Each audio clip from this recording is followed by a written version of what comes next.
I'm going to where the sun burns and the heat stays in command. Come and lay by my side, right here, where the river turns to dust and bodies never rush. Come and lay by my side, right here. Red, I love you and the world. Oh, I'm good. How are you? Oh, not too bad. I've been trying to buy some cattle and get the chickens all fed and, you know, things like that. You know what I mean? Would you like a cup of tea? Oh, that sounds lovely. I didn't even need the tea and to hear your great story. I have been rereading your letter all day waiting for them. Have you now? Yes, ma'am. What part of my letter was so intriguing? Oh, I'll definitely say the part where you were saying that you want to see how I feel about you after I hear your stories. Makes me Oh, think you might be a wildcat. not so much, but trouble seems to find me everywhere I go. And there was something that kind of went down the other night at the race that you may have not noticed. Maybe you did, maybe you didn't. But I need to explain that whole story as well. Oh, But look at it. we can start at the beginning and go from there, I guess. Well, that sounds lovely, man. Okay, so um, first of all, my parents are Scottish, and me and my sister moved here. Well, not to this county, but the land that our parents immigrated to from Scotland. Um, it was the main colonies up north. Um, but we decided that we kind of wanted to go off on our own, so we came more west, out this way. And my sister went to medical school, to become a doctor. I became a vet, did a lot of horse training, different stuff like that. And then I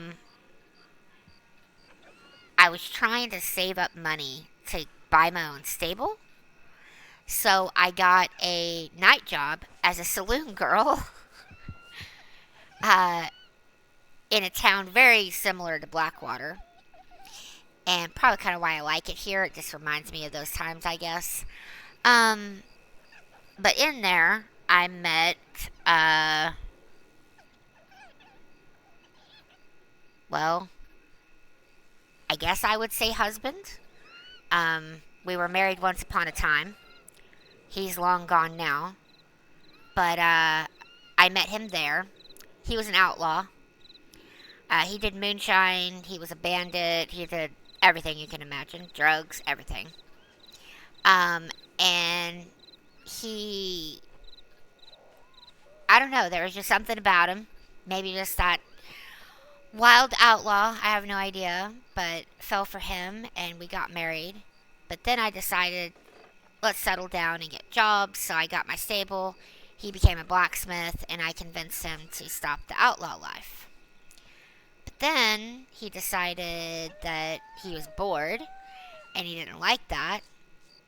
So he found someone in town and he decided that he was going to go back to the outlaw life but not tell me about it. So then I was just focused on the horses, not knowing what he was doing. And before I knew it, he was wanted.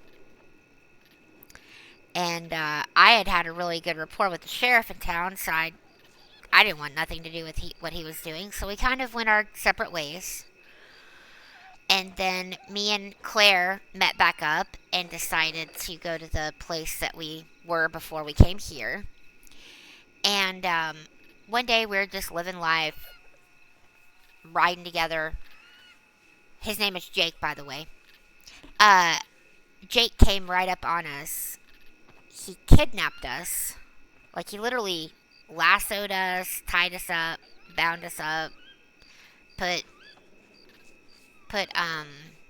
like tape over Claire's mouth because Claire's very loud mouth compared to me, and so he knew she would scream to the top of her lungs. So she was more bound than me, but I was just trying to convince him to knock it off and just let us go. And I didn't know what he wanted, but apparently I guess he had just lost all resources. So he wanted our horses, our guns, our ammo, any food that we had.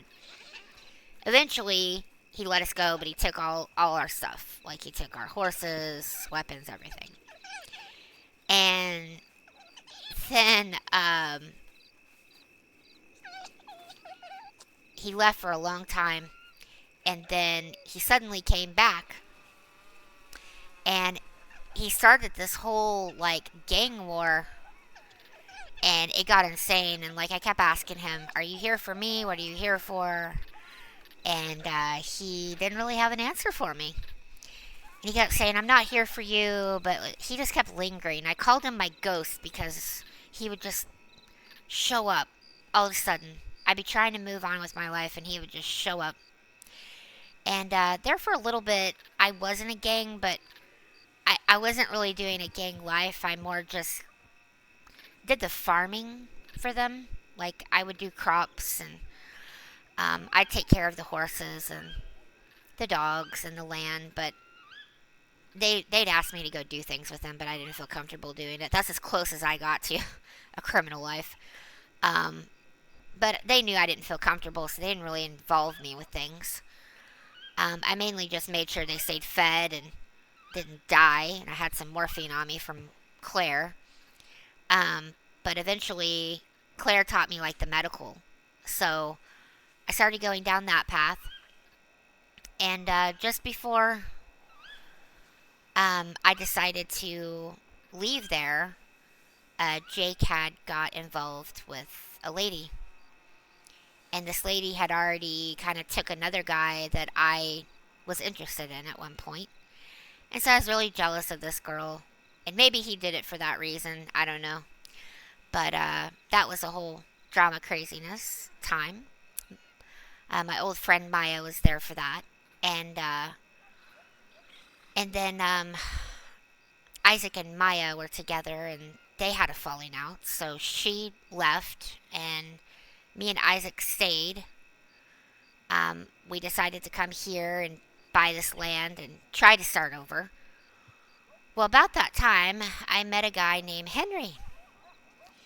And Henry basically came and tried to convince me that not all men are like Jake and the other guy that kind of ran off on me too. And I could just, move on. I could trust him. I could depend on him. And he was going to be consistent. He was going to stay. And he wasn't going to be crazy. He talked about being a law officer. I thought that was endearing and good. So I thought I'd stick with him. And he made me all these promises, said that I was the only woman for him, and all these things. And then one day he just disappeared. He sent me all these love letters and everything, and then one day he was just gone, and I didn't know why. And then the day of the race, he decided to show back up again. Without a word, hadn't told me anything. Sent me this letter that he still missed me. And then he just showed up at all this time without a word, and we've been building this land and inviting people in and helping out. And then he just showed up all of a sudden. And now he wants to be law again. I don't know. That's like the short version of my stories. But, and like, I heard in the gossip train that Jake is dead, but I can't confirm that. So I can't get a lawyer to tell me that I am not married. But I have not seen him in, probably 2 years now. Haven't heard of him. There was something about the Mexican bandits had taken him and executed him because he had stolen from them. But how much truth is all that, I'm not quite sure. But that's kind of hard to say about that. I always wonder if he's going to show up one day and I'm going to have to deal with him again. Maya assures me that via letter that he will never come back, but I don't really know that for sure. Oh well, ma'am, that ain't no big deal, honestly. I mean, just because you were married once, if you say you're not married, I feel like you're not married anymore. And if he ever does come back and you need some help with him, just let me know, and we can make sure he doesn't come back. Okay. Okay, so what about what I just said about Henry? What are your thoughts on that? Well, uh, in my opinion, I've learned known that when God tells you all this stuff and then runs away, feels like a coward's choice to me. But you know what they say: not all guys can handle a beautiful woman. I can be quite fiery when I want to be. I know I seem like I'm all nice and sweet, but I have my moments. If you piss me off, then you're gonna hear it. And there were a couple times he heard it, that's for sure. And maybe that's what it was, I don't know. Maybe he couldn't handle me. But I warned him about Jake, and I warned him about my chaos that seems to follow me sometimes, and he didn't seem to care about that. But, Jake never showed up when he was around, which kind of makes me think Jake's never coming back.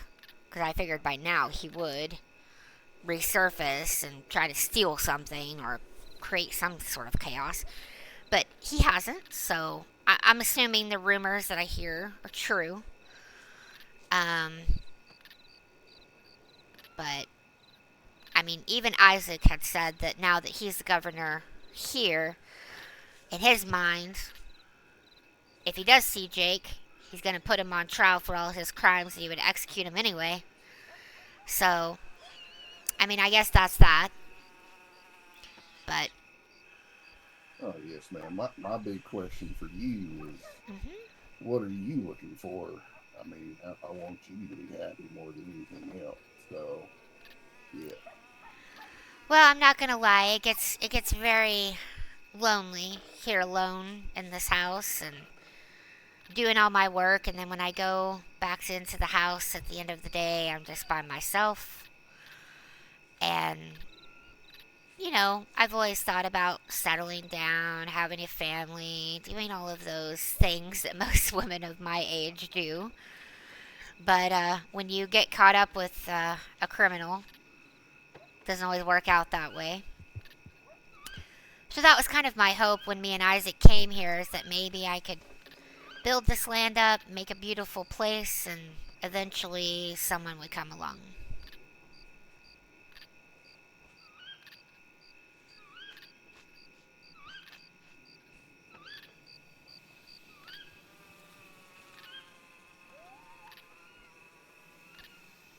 Sorry, I didn't want to talk with my mouth full when I was mighty hungry. Of Well, course.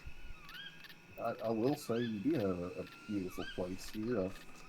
I love just about everything in your ranch.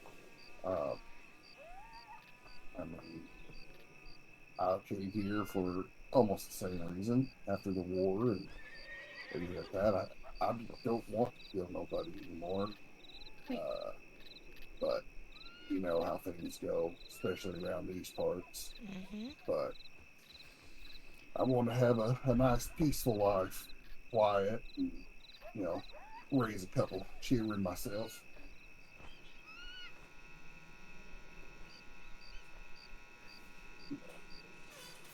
I would definitely like to get to know you more, and maybe something could come from us. Absolutely. I believe it takes some time and build that trust. Miss Maya, my best friend that had to go off, she used to say that Scarlette's a red onion, and you've got to peel her piece by piece. That's pretty true.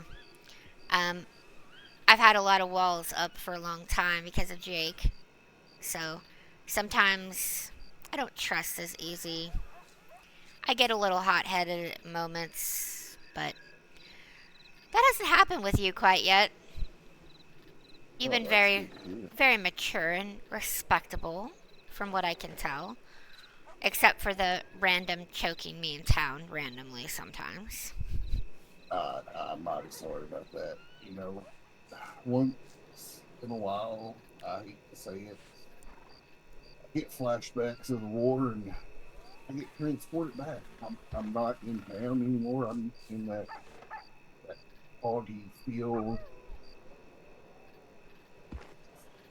It's hard for me to talk about sometimes, but yeah, uh, it's getting better. I feel calmer when I'm around you, so that's definitely a good thing. Well, I hope your bird is helping you with that. They're really Oh good yes, companions and keep you calm. And me when I, Javier. when I get you a dog, you'll feel even better. Oh yes, ma'am. Yes, ma'am, indeed. Uh, but yeah. So I know that you were married once and you had a possible lover and lawman. So what else have you been through? I mean, I know it can be hard to talk about, or I could tell you a couple stories of mine. I mean, my time as a saloon girl, I would just say is kind of a fun time. It was just kind of a quick thing for me to make my money. Um, Nothing crazy. Like, I didn't have any wild customers or anything. We had some wild stories when I was in the gang, and I would ride with them sometimes.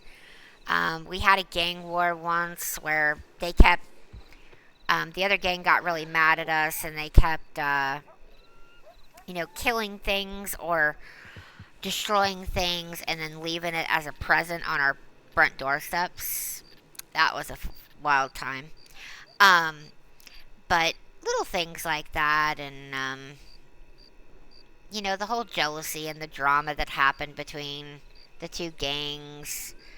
Um, just basic stuff, really. Nothing that I couldn't overcome. Oh yes, you definitely seem like a strong woman. I can't see much toppling you over. I don't know about that. I've had my moments. Sometimes Isaac has to rescue me. Since I've been alone pretty much, he's the one I would call if I needed help. He helped me build this house. Couldn't do it by myself. Oh man, built this house. Yeah. You want me to show you around? Yes, ma'am. I'd love to see that. Okay. Here's the house. So, in here I have a nice little room for a guest or a child maybe someday. We'll see. Oh my goodness.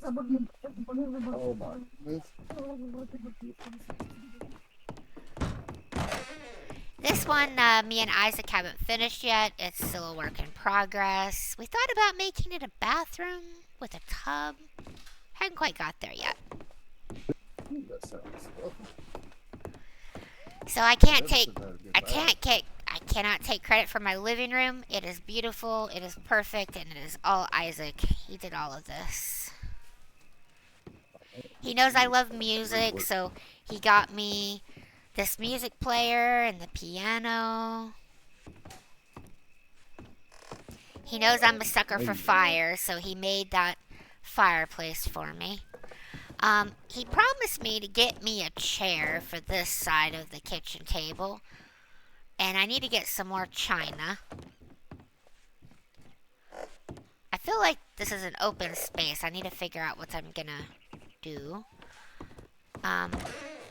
This is the kitchen.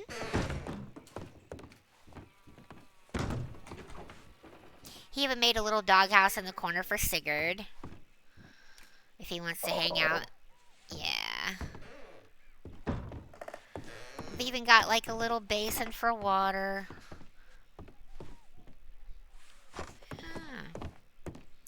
And then over here is my bedroom.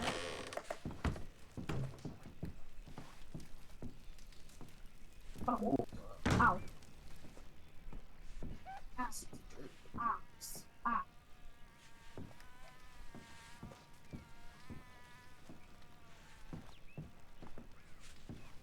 I love it. Yeah, me too. Alright. It seemed to make sense when Brother Santo said, "Oh, one more run be enough. Gonna be enough. Money for everything, silver-toed boots and kerosene. Come and lay by my side right here.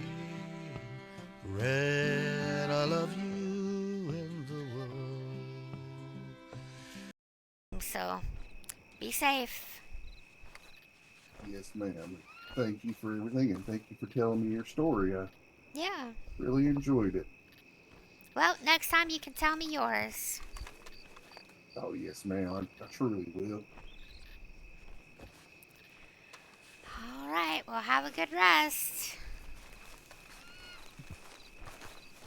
When I see you behind the glass, I forget that I'm in the cage. They bring me to Sunday Mass, but it never wiped the rage. Red, I love you and the world. 7 months gone and 7 years to go, Reg. I can't stay no more. Come and lay by my side right here. Red, I love you and the world. Red, I need you and the world.